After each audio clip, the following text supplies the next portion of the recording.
संस्कृत बंधुओं, आज हम चर्चा करेंगे संस्कृत व्याकरण के संदर्भ में, विशेष रूप से व्याकरण के प्रथम प्रकरण संज्ञा प्रकरण के संबंध में, जिसकी विशेष मांग बहुत दिनों से विभिन्न शिक्षार्थियों के द्वारा की जा रही है। लघु सिद्धांत कौमुदी के आधार पर उसके प्रकरणानुक्रम में सबसे पहले संज्ञा प्रकरण का ही अध्ययन अपेक्षित रहता है। अतएव उसको ध्यान में रखते हुए उसके प्रथम प्रकरण पर आज हम दृष्टिपात करेंगे। मित्रों, संस्कृत भाषा में दो शब्द हैं, संस्कृत और भाषा।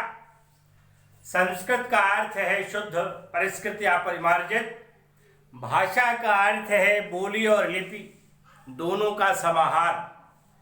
संस्कृत भाषा संसार की सर्वप्राचीन भाषा है। इसका साहित्य सर्वाधिक सशक्त और विशाल है। लाखों पुस्तकों का प्रणयन है। वैदिक और लौकिक दो रूपों में इसका विभाग है। अतएव दोनों के व्याकरण भी पृथक पृथक हैं। हम वैदिक के सापेक्ष लौकिक व्याकरण का अध्ययन करना चाहेंगे। संस्कृत व्याकरण संज्ञा प्रकरण, और संज्ञा प्रकरण में समय को ध्यान में रखते हुए आज माहेश्वर सूत्र का अत्यंत संक्षिप्त सिंहावलोकन, आरंभिक रूप का सिंहावलोकन करना चाहेंगे, जिसमें सूत्र इसके बाद के प्रकरण में समाविष्ट किए जाएंगे। संस्कृत भाषा दो रूपों में दिखाई पड़ती है, वैदिक और लौकिक। वैदिक में हम वेद चतुष्टय को देखते हैं, ऋग्वेद, यजुर्वेद, सामवेद, अथर्ववेद, छह शास्त्र, शिक्षा, कल्प, नृत्य, व्याकरण, ज्योतिष, छंद, ब्राह्मण ग्रंथ, आरण्यक ग्रंथ और उपनिषद।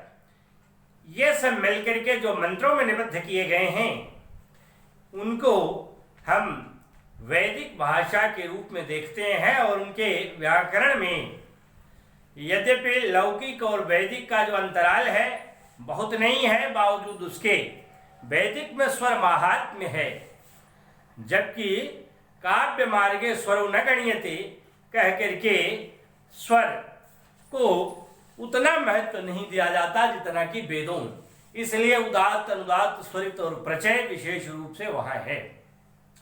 हम लौकिक संस्कृत में सन्निहित रहने वाले व्याकरण तत्वों की चर्चा प्रासंगिक समझेंगे, जिसमें मुख्य रूप से हमें तीन उत्थान दिखाई पड़ते हैं। पहला है पाणिनि से पूर्ववर्ती, ऐसे वैयाकरणों का एक क्रम जो कि पाणिनि से पूर्ववर्ती रहा है। एक श्लोक आता है, इंद्रश्चंद्रः काशीकृत्स्ना पिशली शाकटायनः पाणिन्यवर जैनेन्द्राः जयन्त्यष्टादि शाब्दिकाः अष्टौ शाब्दिकाः सन्ति।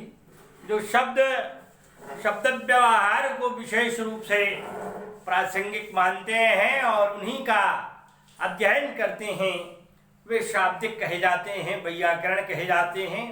अष्टौ शाब्दिकाः सन्ति, 8 वैयाकरण रहे हैं।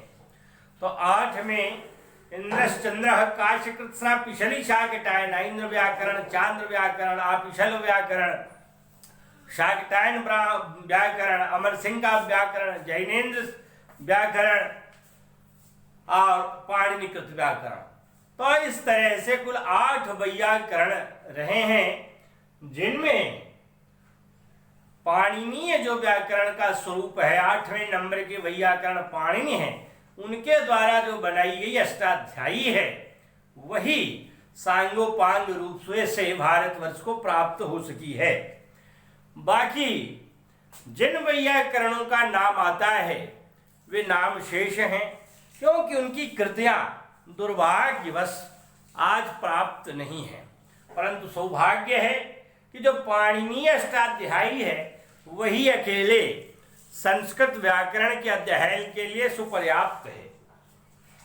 तो इसलिए पहला काल हो गया पाणिनि से पूर्ववर्ती, जो 5वीं शताब्दी ईसा पूर्व के पहले ही था, उसके बाद का नहीं हो सकता।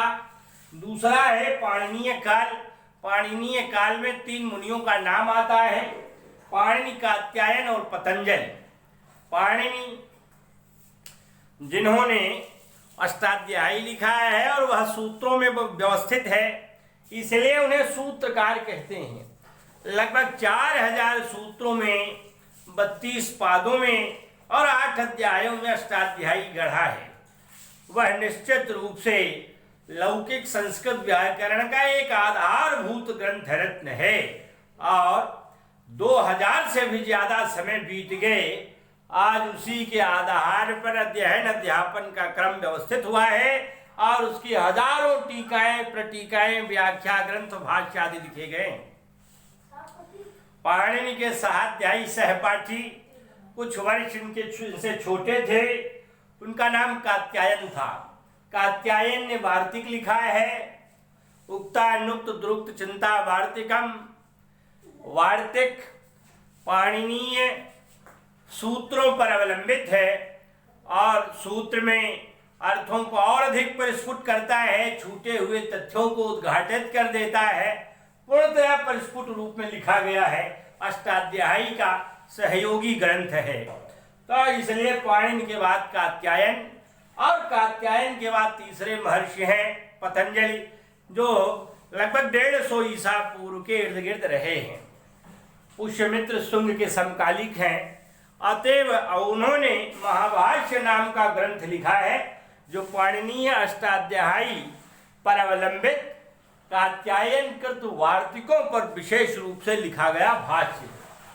तो इसलिए पाणिनि, कात्यायन और पतंजलि क्रमशः सूत्रकार, वार्तिककार और भाष्यकार, ये तीनों इनकी एक श्रृंखला है। प्रायः प्रतिस्पर्धी परीक्षाओं में सवाल बनता है कि निम्नलिखित में से मुनित्रयी का क्रम क्या है, इनमें से कौन मुनित्रयी में सम्मिलित नहीं है। तो इस बात का ध्यान रखना है कि इनका क्रम यही है। और तीसरा काल आता है पाणिनि से परवर्ती। ये जो परवर्ती हैं, इनमें भर्तृहरि हैं, जो 6वीं शताब्दी ईस्वी में आते हैं। इन्होंने वाक्यपदीयम नाम का ग्रंथ लिखा है और यह दार्शनिकता पर आधारित व्याकरण ग्रंथ है, जो हजारों सालों में सर्वोत्तम स्वीकार किया गया है। इसी तरह से भट्टोजी दीक्षित हैं, जो दक्षिण भारत के विद्वान थे, महाराष्ट्रीय विद्वान थे और काशी में आकर के बसे। उन्होंने कई ग्रंथ संस्कृत व्याकरण के लिखे हैं और उनके माध्यम से पाणिनीय अष्टाध्यायी में सन्निहित सूत्रों को और व्यवस्थित करने के लिए सिद्धांत कौमुदी आदि ग्रंथों का भी प्रणयन किया है। शब्द कौस्तुभ लिखा है, बड़े सुंदर ढंग से लिखा है, प्रौढ़ मनोरमा लिखा है। इन सभी ग्रंथों के माध्यम से उन्होंने संस्कृत व्याकरण का में काफी योगदान दिया है और बहुत उपकार किया है। इसी तरह से इन्हीं भट्टोजी दीक्षित के शिष्य रहे भरद्वाज। भरद्वाज को भी दाक्षिणात्य कहा जाता था, दुर्गातनय के पुत्र थे। इन्होंने भी काशी में आकर के गुरुदेव भट्टोजी दीक्षित की छत्र छाया में 2 ग्रंथ लिखे, मुख्य रूप से लघु सिद्धांत कौमुदी और मध्य सिद्धांत कौमुदी।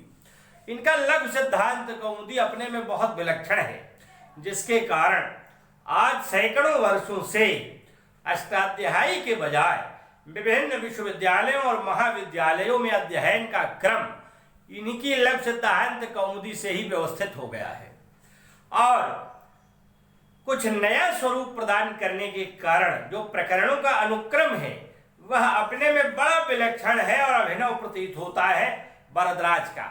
इसलिए लघु सिद्धांत कौमुदी और अधिक लोकप्रिय हो गई और आज लघु सिद्धांत कौमुदी का ही प्रचलन सर्वाधिक हो गया। उसका एक बड़ा कारण यह भी है कि अष्टाध्यायी में जहाँ लगभग 4000 सूत्र हैं और उसको पढ़ने में, सभी सूत्रों की जानकारी करने में ज़्यादा समय लगता था, अब कम समय में ही लगभग 1/3 से भी कम सूत्रों में चूंकि अलग सिद्धांत कौमुदी व्यवस्थित कर दी गई है, इसलिए इतने में ही लगभग ऐसा लगता है कि सारी अष्टाध्यायी का पठन पाठन हो जाता है। लगभग 1277 सूत्रों में ही, अब 1/3 से कम 13 या 39, 4000 में 1300 भी नहीं है, तो इसलिए 1/3 से भी कम सूत्रों में पठन पाठन की लगभग सारी सामग्री व्यवस्थित कर दी गई है। तो इसलिए यह श्रेय भरद्वाज को जाता है। और इस लिहाज से आज लगभग विश्वविद्यालयों महाविद्यालयों में स्नातक परास्नातक स्तर पर बराबर लक्ष्य सिद्धांत कौमुदी के आधार पर ही पठन पाठन हो रहा है।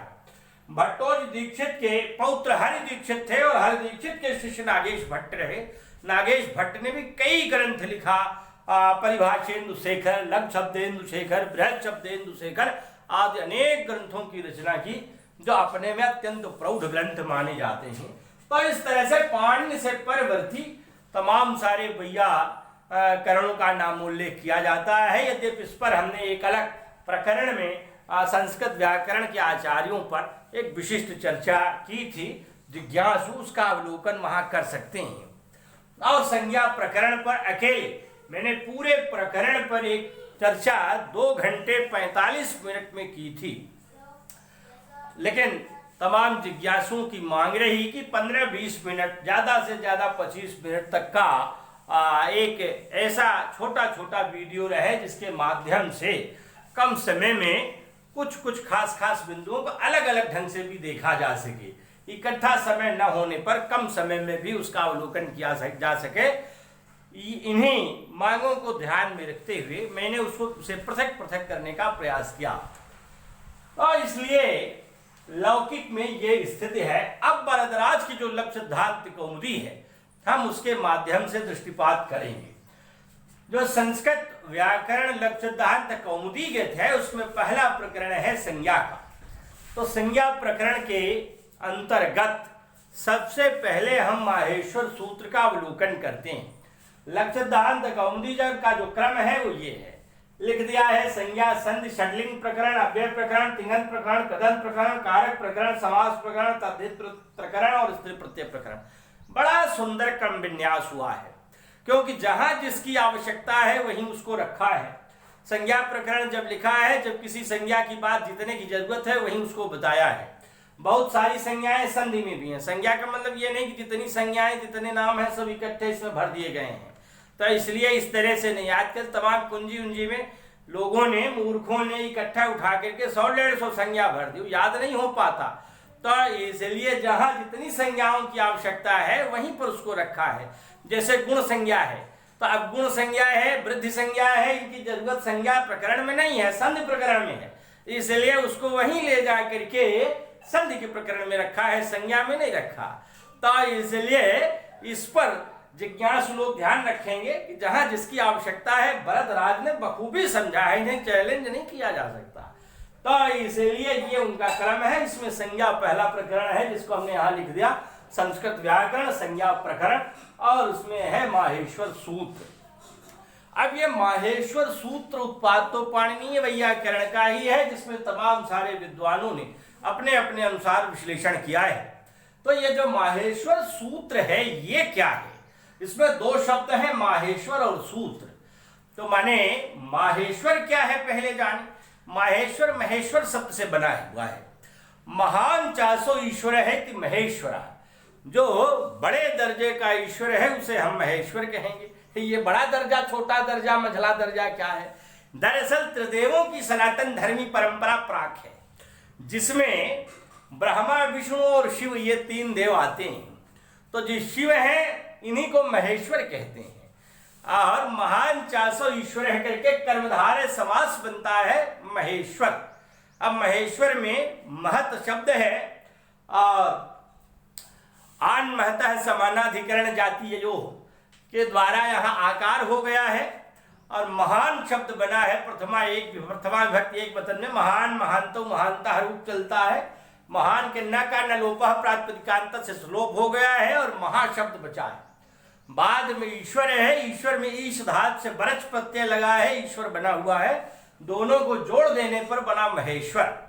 अब ये महेश्वर में एक प्रत्यय लगा है जिसका नाम अण है। ये अण प्रत्यय दोनों में आता है, कृत प्रत्यय प्रकरण में भी आता है और तद्धित प्रत्यय प्रकरण में भी आता है। तो इसलिए जब शब्द से लगता है तो तद्धित प्रत्यय प्रकरण का होता है। यहाँ अण तद्धित प्रकरण तद्धित प्रत्यय प्रकरण का है, क्योंकि शब्द से लगा है महेश्वर से। तो जब महेश्वर से लगा तो ये माहेश्वर बन गया। इधर लिख दिया है मैंने, जहां प्रश्न पूछे जाते हैं विभिन्न उच्च स्तरीय कक्षाओं में, हायर एजुकेशन में, और जो विभिन्न यूजीसी आदि की परीक्षाएं हैं, इनके अलावा विश्वविद्यालयों महाविद्यालयों की परीक्षाएं हैं, या अन्य तमाम परीक्षाओं में टीजीटी पीजीटी में आदि में भी पूछा जाता है। तो महेश्वर शब्द से अण प्रत्यय लगता है, अण में अशेष बचता है और आदि यच की वृद्धि हो जाती है। तद्धितेषु चामादेः एक सूत्र है, उसके द्वारा आदि यच की वृद्धि होती है। तो इसलिए महेश्वर में म बड़ा हो जाता है, माँ बन जाता है, और यहाँ का अ यहाँ लग जाता है तो महेश्वर से माहेश्वर बन जाता है। और ये जो अण प्रत्यय है वह तथा आगतः इस सूत्र से लगता है, आगमन के अर्थ में, निकलने के अर्थ में। तो इसलिए ततः आगतः, ये जो ततः है माने वहां से पंचमी के अर्थ का बोधक है, माने पंचम्यंत समर्थ के साथ अण प्रत्यय आगमन के अर्थ में निकले, निकलने के अर्थ में लगे। तो यहां महेश्वर शब्द से अण प्रत्यय लगा तो बन गया माहेश्वर। तो इसलिए माहेश्वर माने महेश्वर से निकला हुआ, शंकर से निकला हुआ। ये शंकर से कैसे निकला भाई? तो इसके पीछे की एक कहानी है। कहानी ये है कि जो महर्षि पाणिनि थे, ये आरंभ में अल्प बुद्धि थे, ऐसा कहा जाता है। जब सत्यांश क्या था है ये किंवदंती। वे एक बार प्रयाग में आए। प्रयाग में शौनक आदि ऋषियों ने तपश्चर्या का आरंभ किया था। उसी समय पाणिनि भी आ गए और यहीं प्रयाग में अक्षयपट वृक्ष के नीचे वह यज्ञ चल रहा था, वहीं पर ये बैठ गए और इन्होंने अटल समाधि लगाई। इनकी अटल समाधि से भगवान शंकर प्रसन्न हुए और वे आए। इन्होंने इनसे पूछा कि तुम्हें क्या चाहिए। इन्होंने कहा कि मैं संस्कृत व्याकरण की रचना करना चाहता हूं। तो उन्होंने प्रसन्न होकर के डमरू से तांडव नृत्य किया था। डमरू बजा करके शंकर ने नृत्य किया। ये बात नंदिकेश्वर की कारिका में द्योतित होती है। उन्होंने लिखा है, नृत्यावसाने नटराज राजो ननाद ढक्काम नव पंचबारम उद्धर तुकामः सनकादि सिद्धा नीतद विमर्शे शिव सूत्र जानम। तो इस प्रकार से उन्होंने अपना डमरू बजाया और कुल 14 ध्वनि समूहों की उत्पत्ति हो गई। उस डमरू की ध्वनि से 14 प्रकार की ध्वनियां निकली। इन्हीं 14 प्रकार की ध्वनियों को पाणिनि ने समेट लिया, जिसके आधार पर अपनी अष्टाध्यायी नामक ग्रंथ की रचना की। तो वही ये माहेश्वर सूत्र हैं, जिनकी संख्या 14 है। ये आपके सामने व्यवस्थित हैं। आई उण रिल्ली के ओंग यौ छैवरट लणे मंगणनम झपाई घट धस जब गण दस खप चटत चरताव कपाय सत्सर हाल, ये कुल हैं। और तमाम लोगों को नहीं भी याद रहता और उन्हें बड़ा कठिन प्रतीत होता है, किंतु ऐसा नहीं है, क्योंकि यही आधार है। बिना इसके स्मरण के, बिना इसको समझे, बिना ध्यानांकित के आगे बढ़ना संभव नहीं है। और फिर अष्टाध्यायी की तो बात केवल इसी पर अवलंबित है, क्योंकि इसका मूलाधार यही है। तो इसलिए ये माहेश्वर सूत्र कुल 14 खंडों में 14 भागों में दिखाई पड़ते हैं, जिनकी संख्या, जिनकी स्थिति, जिनकी बनावट, जिनकी प्रकृति इसी आधार पर विद्यमान है। अब इसमें जब हम देखते हैं, अंतर्भूत अवलोकन करते हैं, तो यहाँ ये देखते हैं कि अ इ उ में अ इ उ 3 स्वर स्थापित हैं। उसके बाद एक व्यंजन है। ये हर एक के अंत में एक एक व्यंजन रखे गए हैं 14 में। तो इन 14 व्यंजनों को कहते हैं कि इनका नाम इत है। और ये पाणिनीय व्यवस्था है कि जिनका नाम उन्होंने इत रखा है, उनका त से लोप हो जाता है। तो इत संज्ञक सूत्रों का लोप करने का उन्होंने विधान बनाया है। इन 14 में लोप की उन्होंने परंपरा विकसित की है। अब यहाँ 5 स्वर हैं, जिन्हें मूल स्वर कहते हैं। अ इ उ री और री। इनका खंड नहीं किया जा सकता, इसलिए इन्हें मूल कहते हैं। ऊपर लिख दिया स्वर 5 कौन से मूल स्वर हैं ये। उसके बाद 4 हैं ए ओ ऐ औ। ये 4 हैं, ये संयुक्त स्वर कहे जाते हैं, क्योंकि अ और ई के मेल से ए, अ और उ के मेल से ओ, अ और ए के मेल से ऐ, और ओ के मेल से औ, ये 4 स्वर बने हैं। यहां से व्यंजनों की शुरुआत हो जाती है। ह य व र ल य म अंग ण न झ भ घ ढ ध। अब ये जो हिंदी की वर्णमाला है उसके उल्टे क्रम में ये चलते हैं। वहां के सबसे नीचे जो व्यंजन विद्यमान है उनको यहाँ पहले रखे हैं। ह य व र ल, ये पांचों नीचे वाले। उसके बाद 5 वर्ग बना लिए हैं, क वर्ग, च वर्ग, ट वर्ग, त वर्ग, प वर्ग। अब ये पांचों वर्गों में पहले पचवे व्यंजन, फिर चौथे, फिर तीसरे, दूसरे, पहले, ये क्रम रखा है। ये पूरा वैज्ञानिक है। तो देखिए पचवे व्यंजन य म अंग ण न य, च वर्ग का च छ ज य म, प वर्ग का पचवा है प फ ब म, अंग क वर्ग का पचवा है क ख ग अंग ण, ट वर्ग का पचवा है ट ठ ड ण न, त वर्ग का पचवा है त थ द न। 5 चौथा झ च छ ज झ चौथा है च वर्ग का। तो झ भ चौथे घ ढ ध, ये चौथे हो गए। फिर तीसरे पांचों वर्गों के तीसरे वर्ण ज ब ग ड ध। फिर दूसरे पांचों वर्गों के ख फ छ ठ थ। फिर पांचों वर्गों के पहले च ट त क प, पहले हो गए। अब उसके बाद 3 श बच रहे थे, स। और फिर जो है यहाँ एक बार आया था उसका दोबारा भी पाठ किया गया। ह 2 बार आया है किंतु गिनती में पहले वाले का ही ग्रहण होगा, इसलिए व्यंजनों की संख्या 34 के बजाय 33 ही ठहरती है। जो दोबारा ह आया है ये प्रत्याहारों की सिद्धि मात्र के लिए है। ये आगे बताएंगे। यल वल रल झल 4 प्रत्याहार हैं जिनकी सिद्धि में दोबारा हकार की आवश्यकता थी, लिहाजा रखा गया। जबकि गणना के प्रसंग में केवल एक ह का ही ग्रहण होगा, दूसरे का नहीं, क्योंकि ह तो वह एक ही है, लिखा 2 बार गया है बस। तो इस आधार पर कुल 9 स्वर हैं और 33 व्यंजन हैं। इतने वर्णों का इन्होंने पाठ किया है, जिसको इन्होंने अक्षर समाम्नाय कहा है। ये माहेश्वर सूत्र, कभी कभी पूछा जाता है सवाल कि माहेश्वर सूत्र का दूसरा नाम है, तो 4 विकल्प रहेंगे। जब वर्ण समाम्नाय या अक्षर समाम्नाय रहेगा तो ध्यान रखिएगा उसके संबंध में ये कहा गया है।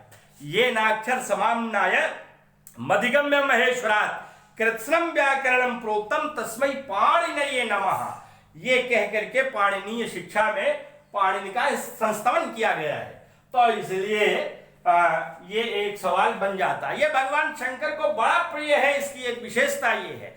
अब आप रोज रुद्राष्टाध्यायी का पाठ नहीं कर सकते, तो रुद्राष्टाध्यायी का ये विकल्प है। रुद्राष्टाध्यायी में घंटों लगता है, लेकिन इसमें मुश्किल से 2 मिनट भी नहीं लगता। और ये पूरी रुद्राष्टाध्यायी है। रुद्राष्टाध्यायी का जितना फल है वही फल ये 1.5 मिनट के पाठ का भी है, क्योंकि शंकर को ये अत्यंत प्रिय है और उन्होंने डमरू बजाकर इसको निष्पन्न किया था। इसलिए ये आप 1 मिनट में शंकर जी को उठाइए और जल चढ़ाइए। आई उड़ा रिद्री के एवं गयौ 6 वर्ष लानिया मंगणम झपाई घड़ता जब गर्दस कप चढ़ता हूं कपाई ससुराल हो गया। तो इसलिए पूरा फल आपको प्राप्त हो सकता है। तो इसलिए ये रुद्र को अत्यंत प्रिय है। रुद्र माने शंकर, और ये भाषा की आरंभिक वर्णमाला है, ये बेस है। बिना इसके हम आगे ही नहीं बढ़ सकते। इसलिए इसको याद करना और याद करना आवश्यक ही है, उसको चाहे जिस रूप से याद करें। और इसी संबंध में इन्होंने कहा है कि हम अंतिम वर्णों को, जो 14 माहेश्वर सूत्र हैं, इनमें 14 अंतिम वर्ण हैं, इनका नाम हम इत रखेंगे और जिनका नाम इत रखेंगे उनका लोप कर देंगे। तो इसलिए ये कहते हैं कि अब ये आगे सूत्र और आएंगे कि हल अंत्यम माने अंतिम हल की संज्ञा होगी और उपदेश जन्मासी की इत शब्द का वहां अध्याहार होगा और फिर उसका तसिलोप से लोप हो जाएगा। और वह सब किसकी इच्छा से होगा? कहा उपदेशेन्त्यम हलित्स्यात्, जो उपदेश की अवस्था होगी। उपदेश क्या है? तो कहा उपदेश आद्यानाम महर्षिणाम उच्चारणम, आद्योच्चारण माने जो पुराने महर्षि हैं, पुराने माने पाणिनि कात्यायन पतंजलि और उस दर्जे के जो आचार्य हैं, वे जिसका लोप करना चाहे, आगम करना चाहे, उन्हीं की इच्छा से होगा। तो इसलिए एक सूत्र, इसके लिए एक श्लोक बड़ा प्रचलित हुआ है, धातु सूत्र गणोनादि वाक्य लिंगानुशासनम आगम प्रत्यादेशाः उपदेशाः प्रकीर्तिताः। का उपदेश कौन है? तो ये है धातु सूत्र गणोनादि वाक्य लिंगानुशासन आगम प्रत्यय और आदेश। तो इसलिए ये जो उपदेश हैं इनमें से भी सवाल पूछा जाता है कि निम्नलिखित में से कौन सा उपदेश नहीं है, तो ये भी ध्यान में रखा जाता है। और धातु, सूत्र, गण, उड़ाद और लिंगानुशासन, ये 5 हैं। इनमें इन 5 को व्याकरण कहते हैं।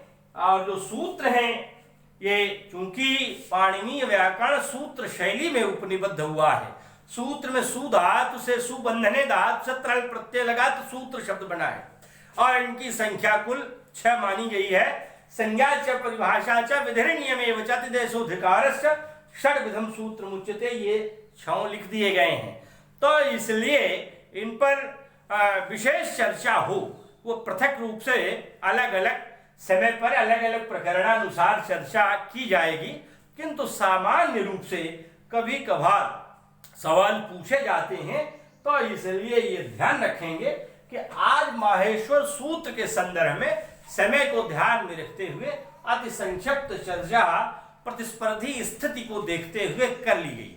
अब इसके बाद माहेश्वर सूत्र पर अवलंबित रहने वाले जो प्रत्याहार हैं और उनसे संबंध रखने वाले जो सूत्र हैं उन पर विस्तार से चर्चा आगे के समय में की जाएगी। इस पर लंबी चर्चा मैंने की थी, परंतु विशेष मांग पर स्फुट चर्चा थोड़े थोड़े समय की जारी रखी। कल मैं उसे देख रहा था कि उसकी काफी मांग रही, 7,000 से ज्यादा लोगों ने उसे देखा, तो मुझे बड़ी प्रसन्नता हुई कि कम से कम इतने लोगों ने उसे पसंद किया, तो फिर उनकी मांग जायज है, जबकि अभी बहुत समय नहीं बीता था। इसलिए विशेष रूप से छात्र जनहिताय मैं प्रयास कर रहा हूं कि 20-25 मिनट के वीडियोस में थोड़े थोड़े करके एक अनुक्रमिक रूप से मैं इसे आपके समक्ष प्रस्तुत कर सकूं। तो इसलिए संज्ञा प्रकरण में आज माहेश्वर सूत्र की आरंभिक चर्चा थोड़ी सी की गई। अब इसके बाद इसे आगे गतिमान करेंगे। इन्हीं शब्दों के साथ वाणी को विराम। धन्यवाद।